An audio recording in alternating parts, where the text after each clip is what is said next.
So silence your cell phones, hold your applause, and tune into the truth. Oh, you didn't know? Your ass better call somebody.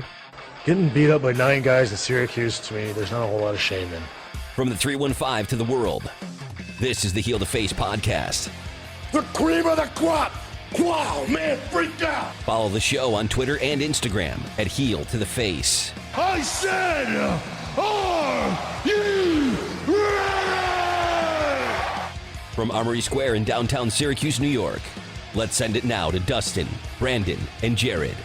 Bad luck seems to be my middle name. They might as well tag me up with my buddies from Syracuse. Another edition of the Heel to the Face podcast is on the air. Myself, K-Rock Jared. You can find me on Twitter and Instagram at K-Rock Jared. You can find the guy to my right, Icebreaker21 on Twitter. He is Brandon Clements. As always, most importantly, follow the show on Twitter and Instagram at Heel to the Face. A big week of wrestling ahead of us. All Out, the final pay-per-view of AEW before they make their television debut coming up. We have that to talk about, as well as everything else in the world of professional wrestling. So without further ado, I know we haven't done this in a while, but let's put a time limit on today's show and get this week's edition of the show underway. Ladies and gentlemen, this is the main event of the evening with a 20-minute time limit.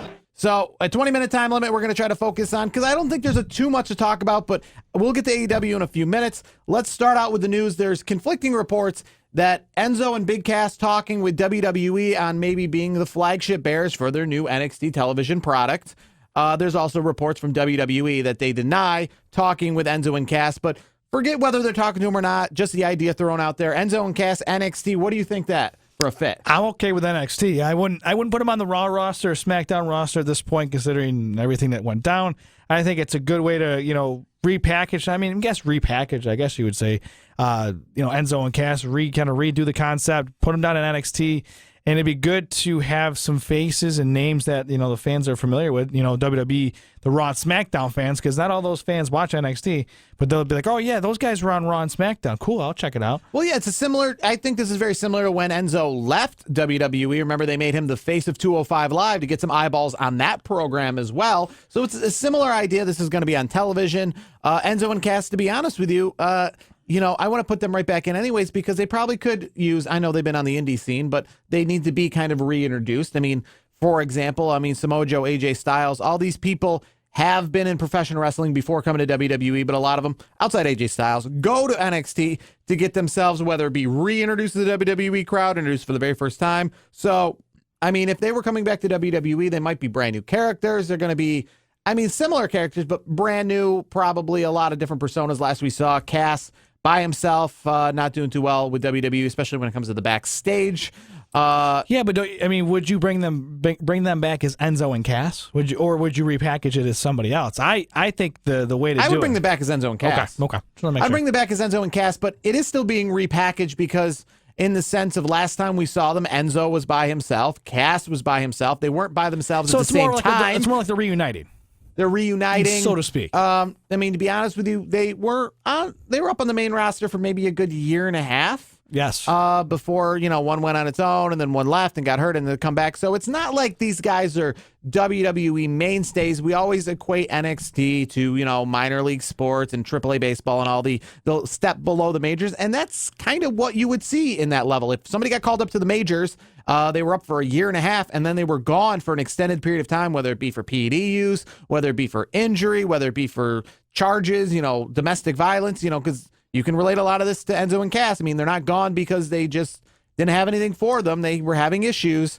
They would probably have to reintroduce themselves and reprove themselves anyways. They were not ever charged with anything. It was it's still, still the fact that getting back into and the mindset of you don't have to be charged. And we live in a world where it's guilty until proven innocent, I think. And here's the thing. That's why they were gone. Enzo, I feel, was the worst of the two. Like, he was railroaded, I feel like. They didn't even let the investigation play out. If it was like a Randy Orton situation, we know how many times Randy Orton has been in trouble, and WWE's like, all right, we're going to give him a 18th chance. He had a lot of issues many years ago. Enzo, as soon as something comes out, it was like a good reason to fire him. That's how I looked at it. That's how I always felt about it. Cass, His backstage etiquette was not good. I mean, obviously the whole issue with his ex-girlfriend Carmella. I'm curious to see if that were to happen, would they have to ask Carmella to sign off? Because Carmella obviously works for the company still. That, I don't know how that would work. I don't think so, because Carmella, unfortunately, sorry to her, is not a big enough player to dictate. This isn't Stephanie McMahon. This isn't somebody where Charlotte Flair. Yeah, this isn't Charlotte Flair. This is somebody where they're going to say, here, we're hiring them back, and if you got a problem with it, well, here's your last check. See you later. Yeah. And essentially, too, again, we're going to be putting them on NXT, so they're not necessarily going to be crossing paths. I think it's great in the NXT world because, again, they're filling 2 hours of time. Now, here's a question I haven't even researched myself. I don't know if you have as well, but the NXT UK guys, have they been talked about joining the regular NXT roster when it comes to this 2 hour program? They do sometimes. It's they kind of what is it called, kind of like moonlighting. So it's like in the equivalent in the radio world is well, I'm saying you work at K-Rock, you go help at TK, because right now they both have 1 hour shows. They do go on those shows, like Toni Storm, for example. She's the mainstay on the UK women's side for NXT. She's been on the. But has there been talk about when they come to USA Network of this being like NXT UK essentially disbanding and then this being just one NXT? I don't think so. I think NXT UK is kind of going to be like the Evolve, so to speak. I mean, it's going to be, here's how I look at it. We talked about this before. And the more I thought about it, the more I was thinking, Evolve might be like a single A. The UK NXT brand is like a double A. Triple A's NXT, and then you move your way up to the bigs with Raw and SmackDown. NXT UK is very complicated because if you want to use the sports realm, it is very hard. Like you equate it to a double A, but it's hard because of where it's located, meaning some people are there just out of proximity and location. Like the Canadian Football League is a good example. Some people are there because they're trying to get back in the NFL. Some people are there because that's where they're going to be. Yeah, they're not good enough to. They're not good enough to make just based off of that, but because of based true. off of proximity, based off of that's all they know, based off they live in Canada, they grew up in Canada, and they never even maybe tried their hand at the NFL. There's probably people out there who play baseball in Japan who have never tried their hand at working in the major leagues because they've just grown up through that system. The majority of CFL players, I bet you. It's, I'm saying the majority of NXT UK guys. Let's stick with that. Are all the NXT UK guys really just pining to get to NXT America, or a lot of them there out of the fact that they got that opportunity because of the UK? No, the NXT UK is full of a lot of UK people. I don't think it's like that. I think it's a platform for these UK wrestlers that they're obviously exactly. It's a platform to get them to the next level. I don't think it's locale is great. That's fine. But at the same time, if you're good, you're good. If you're not, you're not. So I if think you're good Pete enough, Dunne's a good example of that. Pete Dunne's been in NXT UK for a while. He's definitely been worthy enough of being just a regular NXT guy. Tyler Bates the same way. Tyler Bate is one of those guys. Him and Pete Dunne. I mean, those two boys right there. They should be. Honestly, arguably, they should be on the main roster. That's how good they are. There are some guys on the main roster. I would say swap them out for Dunne and Bate in a heartbeat. I mean, those two guys are just so talented. But I think what WWE is doing with those guys, because they're so young, let's get them nice and fine tuned and ready to roll before they make them, put them on the main roster. Now there has been conflicting reports about, speaking of more conflicting reports, Velveteen Dream. So a lot of people backstage, from what I was reading, want Velveteen Dream on the main roster right now. Here's an issue. It's not going to happen because the issue is Triple H is actually wants to keep Velveteen Dream down. Vince wants Velveteen Dream, especially Vince, wants him up on the main roster. Triple H said, no. We have to keep, if we're going to have a TV product, we got to keep some names down in NXT for the TV side. So Velveteen Dream, the reason why he really hasn't made that jump up to the main roster is not talent, fan reaction, anything like that. It's more of a marketing thing because Velveteen Dream is one of the flag bearers of the brand. I mean, with NXT being on television every single week, you can't just treat it like a feeder system. That's why minor league baseball and minor league hockey is not on television every single week, because they don't really promote people like that. But if they were trying to really promote that, then there would be problems. There would be ESPN telling the New York Mets or the Atlanta Braves, hey, keep that guy in AAA baseball because we got a big game on Friday night we're trying to promote on television, and we're promoting, him to pitch or him to play. It's a different it's a different animal. I mean, a good example of that is in minor league sports, like minor league baseball, sticking with that, there isn't the instant replay. But we saw in the Little League World Series, instant replay used in the Little League World Series because ESPN said, hey, you're running on our thing. We're pretty much, it's under our banner. It's ESPN presents Little League Baseball. So some of these rules are going to not because of being Little League or because of your league. It's because of we're promoting this really heavily. We're really in charge. ESPN's really the commissioner, it seemed like, of Little League World Series. Well, pretty much. They're pretty much saying, platform. you're going to play at these times. You're going to do this based off of us being on television. Yeah, so it's the platform. So with NXT being it on the USA Network now, it's more or less, you want to call that guy up, you probably got to get the okays from the USA Network before you be calling some people up. Of course, because Velveteen Dream. It's unfortunate too for him, because if Velveteen Dream, was on fire as he is right now, maybe like 2 years ago, he'd already be up. That's the way I look at it, because there was no NXT TV deal in sight. Not 2 years ago. No way. Yes. I don't think there was. So because unfortunately for him, he's going to be stuck in the NXT, which he may not really care at this point, because he probably knows he's young. He's got a long career ahead of him. But I would love to be on the main roster. I mean, that's his dream. I mean, but I guess pun not intended there. You do have your dream essentially accomplished, though, because you'd have to imagine with NXT moving to USA Network that the paychecks are going to go up. Oh, I don't know exactly to the extent of Raw and SmackDown, but I have a feeling, once you're there, you're there. What I mean by that is when you're in NXT, if you're on USA for 2 hours every single week, you have pay-per-views once a month or every 2 months or what have you. We have a WWE program you're watching on YouTube behind us. They're featured in the WWE program. You're not a nobody. You're not, underground. Being in NXT and WWE under WWE's umbrella is not like being essentially in minor league sports. You are really a part of the main roster now more than ever before. It's really treated like a third brand. Well, yeah, it's definitely treated like a third brand, but many of these superstars would say, probably all of them, honestly, would say. Some of them are even getting time at the Royal Rumble. They're throwing them in there. Here's the thing. Yes, it's the third brand, but it's like the stepsister, so to speak. It's like you got your brother and sister, Raw and SmackDown, then you got the stepsister. That's kind of how NXT is right now, because a lot of these superstars want Raw and they want SmackDown. Those are the flag bearers, especially Raw, of the WWE. So that, to me, yes, I get it. That's the question, though. Here's a good question, though. When it starts up, is NXT? It's going to be on Wednesday night, so I guess with AEW that's going to be a little difficult. But let's look at it from when it debuts in September. Do you see NXT maybe having better ratings than SmackDown? We all know that if NXT was in an arena, it might actually have a bigger crowd than SmackDown. Oh, of course it would. I'll say this right now. I would bank that the NXT ratings on the USA Network, they would absolutely be better than SmackDown. SmackDown, I don't think a lot of the fans, especially NXT fans, they want to see wrestling. A lot of WWE fans are under that, obviously, the umbrella. So my thought process is you want to see more action, you want to see less talk. I think that is going to be, I think it's going to have a greater impact. I think it's going to turn out maybe not WWE's way, but it could be like this. It could be Raw is obviously numero uno. Number 2 is the NXT brand, and SmackDown. It's a possibility because of the rating system. So when SmackDown ratings were down again this week. Of course, and here's the thing: ratings equal dollars, because if you score enough on the rating system, you can charge advertisers more for the time. So if you're making more money, then you're the number 2 brand. Then at that point, I don't think anyone's going to take Raw. I think Raw is always going to be the flagship station or flagship show for WWE.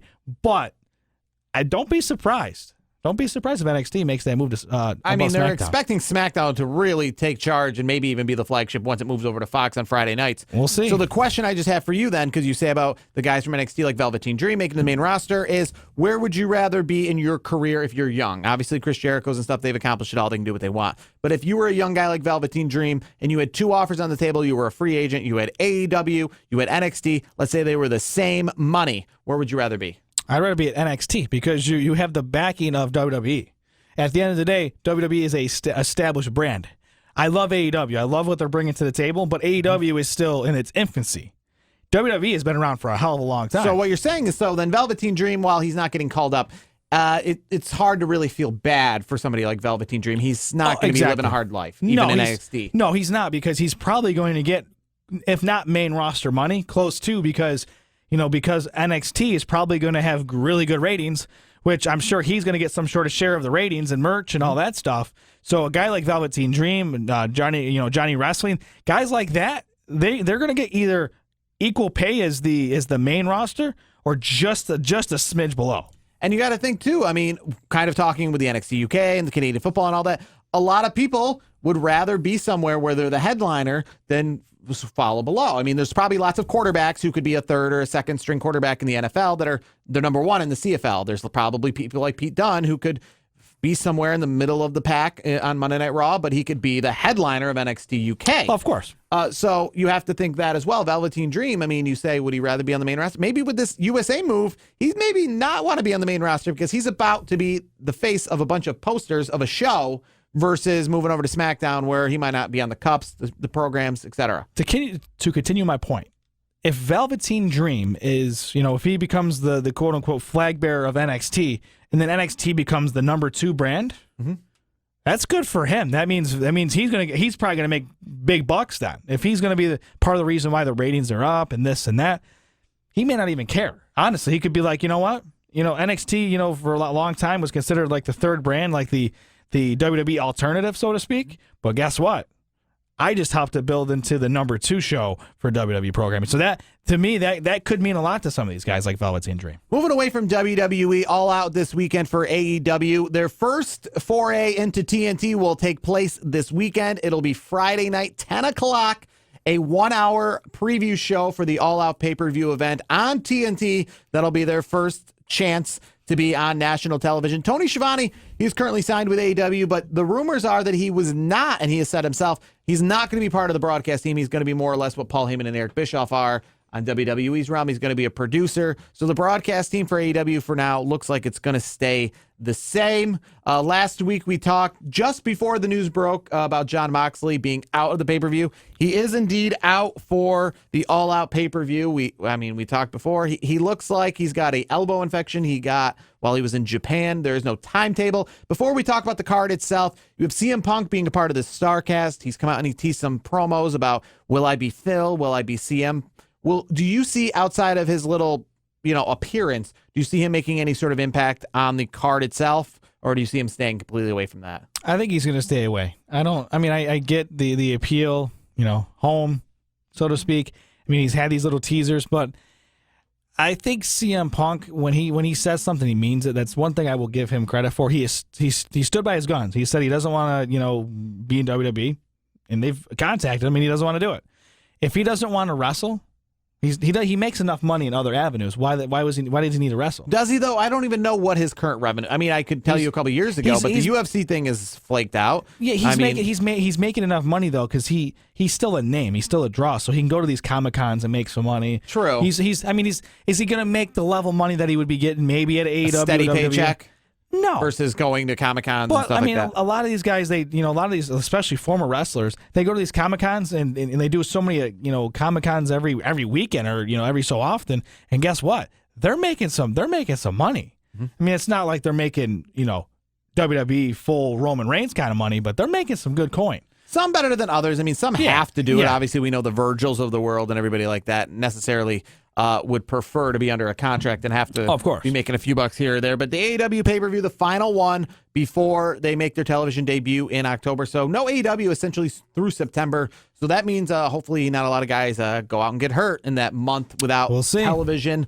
No Jon Moxley. Let's go down this card real quick. You got your first world champion is going to be crowned in Chicago on Saturday night. Chris Jericho versus Adam Hangman Page. Who do you think is leaving Chicago in the Sears Center with the first AEW championship? I'm just going to go out and say Chris Jericho. I mean, Chris Jericho, he was the first undisputed champion in WWE, WWF, WWF, WWE, whatever you want to call it. I mean, it's perfect. I mean, he's a name, and he's a big name to bring to the network, TNT. Chris Jericho is so, he's so well known, whether it's wrestling or in the, the music world. He's just an entertainer. So nothing against Hangman. Hangman's got a great future in AEW, but, to really, draw the audience in, what better to debut the first night on TNT the first shot you see is the championship belt with Chris Jericho. That's got money written all over it. Would you put this as your main event, or would you put Kenny Omega versus Pac as your main event? I would leave Jericho and Hangman as the main event. Would you maybe switch it around with Dean Ambrose? Yes. John Moxley? Yes. If it was Moxley and Omega, absolutely, I'd flip it and make that the main event. But nothing against Pac. It's not Ambrose, Moxley. It's still, I think it's in a great spot. It's still, looking at as the co-main event. I think Adam Hangman Page, just because of the fact that this whole thing is supposed to be breeding, new blood, young guys. I mean, that's the whole reason that this organization, I think, came to fruition, is because it's guys who aren't getting a chance. It's guys who are really good that maybe don't get the eyeballs on them, and this is their place to do it. An NXT, if you will, an upstart, underground, bring it to the forefront. So I think Adam Hangman Page is going to leave with the championship. I think it would kind of be a disservice if Chris Jericho left with the championship, because what are you really trying to show to WWE if you're just being like WCW and really putting gold and big stock in people who used to be elsewhere? I mean, that's what WCW tried to do. That's why they got made fun of. That's why Vince always had those skits with Billionaire Ted about him stealing old Macho Man and old Hulk Hogan with their walkers, and we're the new, it didn't really work out. 95 was probably the worst year ever for WWF, but remember the new generation, he was kicking out Shawn Michaels and Bret Hart's. We don't need your old Hulk Hogan's and Macho Man's. So if you're not trying to go the WCW route or the Impact route, where you're just pretty much giving gold on anybody, remember Chris Jericho, or Christian, who isn't really a singles competitor? Well, if he even sniffed Vince McMahon's jockstrap, we're going to give him the world title and have him lead our way as former WWE superstars, our new champion, Christian, Rhino, Tommy Dreamer. If any of these guys have ever even been in front of more than 5 people and had the WWE moniker on them for a second, we're going to put them all the way on the top to sell tickets. Here's the thing. AEW's not trying to do that. Chris Jericho has a draw, unlike many superstars. Maybe it was a John Moxley versus Hangman, I'd say Hangman, because it's, you're bringing in a guy who just came from WWE. I get Chris Jericho was just there too, but there's a difference between Chris Jericho and John Moxley. Chris Jericho has a way bigger following than John Moxley. I think. I'm not saying, but I'm just saying, the whole idea of AEW is to really boost up the young guys, show off the people that we haven't seen but Chris before. Jericho. Chris Jericho is one of those names. He's one of the most famous wrestlers in the game ever and currently. So to me, you put the title on this guy. I'm sure Hangman Chris will get Jericho it is quick. really a real self-made man in the world of professional wrestling. 100%. Because, to be honest with you, he's got a great record, but I don't think they ever had any plans to make him as big as he is or make as much money as he is. He really self-promoted himself. Of course. He put himself on those VH1, I Love the 90s specials with his music and his band and kind of the rock and wrestling cruise. He's really quite the self-promoter. Yeah, he's making money like Roman Reigns based off of what he has worked for himself, not of what they've done. And for here's him. the thing too, if this whole wrestling thing stopped working out for him and he got hurt, he just has to go back and get on the mic and start singing. Yeah, and start rocking out. So Kenny Omega versus Pac. I gotta say, in this situation, you're gonna have Kenny Omega win this match. Of course, I agree 110%. It's tough to pick though, because again, the same situation. You don't want the Kenny Omegas and the Cody Rhodes and just these guys just be winning everything. You want to give the opportunities to other people. But I think in this situation, because it was supposed to be John Moxley and it's not going to be John Moxley, it's going to be former WWE star Neville, now known as Pac. I think it's going to be probably the match of the night. But I'm going to say Kenny Omega wins. Another chance at match of the night, Cody versus Shawn Spears, a.k.a. the Perfect 10. Recently married, just tied the knot with Peyton Royce. He did, yes. They didn't make, they did have a link to the Instagram account of Shawn Spears, a.k.a. the old Ty Dillinger. But they didn't make too much knowledge on WWE.com. It just said Peyton Royce gets married of to course. former WWE superstar Ty Dillinger, the Perfect 10. Yep. He's in AEW now. He's trying to make a rebirth for himself. Good for him. He is somebody, like we were talking about Velveteen Dream earlier, that he can use this. He would rather be here than if he had a chance to be back in NXT. Yeah, I think this is perfect for Ty or Shawn. I still call him the Perfect 10. He was fantastic in WWE, so I'm hoping Shawn Spears puts on a show. I think you're missing the real match of the night. I think the match of the night is Lucha Brothers versus Young Bucks in that ladder match, and I'm going to go with the Lucha Brothers in that match. I think that's going to be a hell of a match. That has a chance to really be a match. Fun. I mean, I guess my problem with the Young Bucks, and I'm really kind of not necessarily getting sick of their gimmick, but they're not the hardest hitters. I mean, I know that's their gimmick. It's a super kick party. They're trying to have a good time, but I just want to see a little more out of these guys other than that gimmick that they've made so famous over and over again. But here's the thing: they put on really good matches, no matter what. Like they're very entertaining. Yeah, they're yes. super. And the Lucha Bros are good, man. The Lucha Bros, they're going to put on some moves that you're like, wow, I've never seen this before. That's just how good they are. The Young Bucks are really good in the tag team, aspect of it, where they're, where they do tag team moves. So I think it's going to be a great match. I think WWE might want to take note of this match because these are the kind of tag matches you want in WWE. With Shawn Spears, I think this is really an opportunity. This is probably the biggest match of his career. Oh, definitely. Because this is a chance for him to really show WWE what they're missing out because they released him. This is a chance for him to really kind of do what Cody did when he left WWE. This is a chance for Shawn Spears. I mean, they're putting him right up there with Cody. They're not putting him in some sort of battle royal. They're putting him up there, a big spot on the card. This is his chance to really prove who he is because he never got that chance. When he made the main roster, he kind of floundered. They didn't give him the opportunity. This is a chance with this opportunity to really show off, where WWE dropped the ball. This is a chance for him to, quote unquote, get revenge. Yeah, and I'm looking forward to it. I think WWE missed the boat on Ty Sean, whatever you want to call him now. Mm-hmm. I think that was one of the guys that they're going to look back and say, damn, we really dropped the ball with this guy. Well, they're going to be watching so on good. Saturday to see if that is indeed the case. Only one other match I'd like to talk about on this. There's a few matches on the card, but the Women's Casino Battle Royal, I mean, Brandy Rhodes back in it. You have Allie, who used to be in Impact Wrestling. You have Britt Baker, a.k.a. Dr. Britt Baker, the significant other of Adam Cole. Yes. We already had something similar to this at the first AEW pay-per-view back in May. It's the Casino Battle Royal. Winner receives shot at inaugural women's title. The question is, what are you going to have another? Are they have another battle royal to determine who the competitor is going to be? I'm guessing so. If you were going to have a inaugural women's championship or inaugural women's champion, who would you be picking for AEW? Has there been anybody? I mean, you have Awesome Kong, I guess. I mean, I would say some of these the ladies from Japan. One of them, I can't even come up with some of the names off the top of my head. I mean, any one of the Japanese female competitors are awesome. Who do I think realistically is going to get that title? Is probably Brandy Rhodes. I don't know why. I just think Brandy Rhodes because she, Cody. Brandy, I'm thinking Britt Baker. I think Tully Blanchard, who's teaming up, who's going to be taking Shawn Spears, Ty Dillinger to the ring in that match. I think she's one of the really good wrestlers. Obviously, she's got the Blanchard lineage, of course. But I would definitely say Britt Baker, Tully Blanchard. Again, Awesome Kong.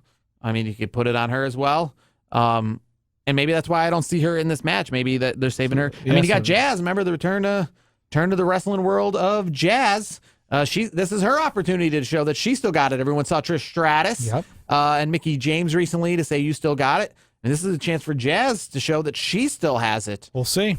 So this is a good AEW. I mean, you got to look at it not just as an opportunity for some of the young people to show who they are and Cody Rhodes to kind of show them off, but it's a lot of the older guys or a lot of older gals to show off that they still got it. Obviously, we saw Awesome Kong. Now we're going to see Jazz. I mean, we all know Chris Jericho still has it. I mean, that goes without saying. Yeah. But either way, I think, this pay-per-view is a big deal coming into the weekend. The final AEW show before they hit television. Like I mentioned, they're going to be on TV to hype it up on Friday night. And AEW All Out, the second big event. And, it kind of comes full circle because it was this event 1 year ago that got AEW in the motion. It was that Cody Rhodes, Young Bucks, Kenny Omega decided to independently put on the show All In right there from the Sears Center in Chicago, Illinois. And that started the revolution. Dave Meltzer started the revolution by saying, those are good guys, but I don't think they could sell out 10,000 seats. The challenge was accepted. They picked the venue. They had the pay-per-view, and it turned into one pay-per-view. Now an entire organization, a new company that's coming to television, and it all comes full circle this weekend. So that's going to wrap it up for this week's edition of the show. As I mentioned, All Out coming to you this weekend. Clash of Champions. We didn't really talk much of that. We still have a few weeks to go. Yeah. We still obviously have a few weeks to go in the King of the Ring tournament. We've moved on to the next round. We'll talk more King of the Ring next week, more WWE, moving to Clash of Champions. Braun Strowman taking on Seth Rollins. That was announced this past week. We didn't really have any new investigating in the Roman Reigns case. Hopefully something new there. I'm getting kind of sick of that. And give us something or what's going on here. Yeah, it's been played out. I think WWE has really dropped the ball. They're really dragging this one out. and we're still not learning anything else. We're going back prior to SummerSlam with who knocked the thing over on Roman Reigns, and we still don't really have much to go on. Exactly. I feel like Buddy Murphy's now been pushed out of the picture, and we're moving on to what, Daniel Bryan? But the bright side of this thing, really quick before we go, is Buddy Murphy's finally getting a push. So he's put on some really good matches recently. So if anything, this whole thing was bad, but the positive of this whole Roman Reigns, who did it thing, Buddy Murphy benefited the best. I think Buddy Murphy is looking fantastic. I see bright things for him. All right, so that's going to do it for this week's edition of the show. To my right, if you're watching on YouTube, Icebreaker21 on Twitter, myself at KRockJared on Twitter and Instagram, and most importantly, the show on Twitter and Instagram, add heel to the face. I mentioned we'll talk more Clash of Champions, Raw, SmackDown, all about it as we enter into September. This is our last show of August, our first show of September next week. Till then.